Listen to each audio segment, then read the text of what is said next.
வெறும் ஃபார்மாலிட்டிக்காக நன்றி சொல்லிட்டு 2 நாளில் முடிக்காமல் காலதாமதம் ஆனாலும் பரவாயில்லை, நம்ம எடுத்த காரியத்தை சரியாக முடிக்கணும் அப்படின்ற நோக்கத்தில் ஒவ்வொரு ஏரியாவாக. வணக்கம், நான் உங்களோட எம்எல் விஜய் பிரபு பேசுகிறேன். எலெக்ஷன் முடிஞ்சதுக்கப்புறம் இருந்த பரபரப்பான சூழ்நிலை நல்லபடியாக முடிஞ்சு இன்றைக்கி இந்த மாதாவரம் தொகுதியில் மிகப்பெரிய விசில் புரட்சியை ஏற்படுத்தின, மிகப்பெரிய ஓட்டு வித்தியாசத்தில் என்னை ஜெயிக்க வச்ச மாதாவரம் தொகுதி மக்களுக்கு எனது மனமார்ந்த நன்றிகளை தெரிவிச்சுக்கிறேன்.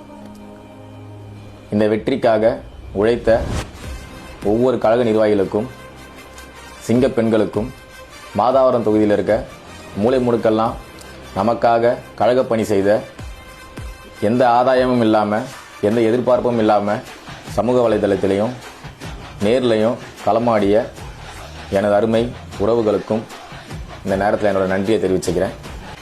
நம்மளோட மாவட்ட தலைமை அலுவலகம் டெய்லியும் காலையில் 11 மணிலேருந்து நைட்டு 10 மணி வரைக்கும் இயங்கும். நீங்கள் அங்கே வந்து உங்கள் குறைகளை சொல்லலாம். இல்லை அப்படின்னா நம்மளோட எம்எல்ஏ ஆஃபீஸில் காலை 10 மணிலேருந்து இரவு 10 மணி வரைக்கும் உங்களோட பிரச்சனைகள் என்னென்னு சொல்லிட்டு போகலாம். இல்லை என்னால் நேர்லேயே வர முடியல, என்னோட அலுவலக நேரம் அந்த மாதிரி இருக்குது அப்படி நீங்கள் நினச்சிங்க அப்படின்னா உங்கள் குரல் எங்கள் கரம் சொல்லிட்டு நம்ம ஆப் ரிலீஸ் பண்ணியிருக்கோம். அதில் இருக்க செயலி வழியாகவும் அதில் இருக்க வாட்ஸ்அப் நம்பர் மூலியமாகவும் உங்களோட குறைகளை நீங்கள் தெரியப்படுத்துங்க. பணக்காரர்களுக்கான, பண்ணையார்களுக்கான தொகுதியாக இல்லாமல் பாமர மக்களுக்கான தொகுதியாக மாற்றுவோம். நன்றி, நன்றி, நன்றி.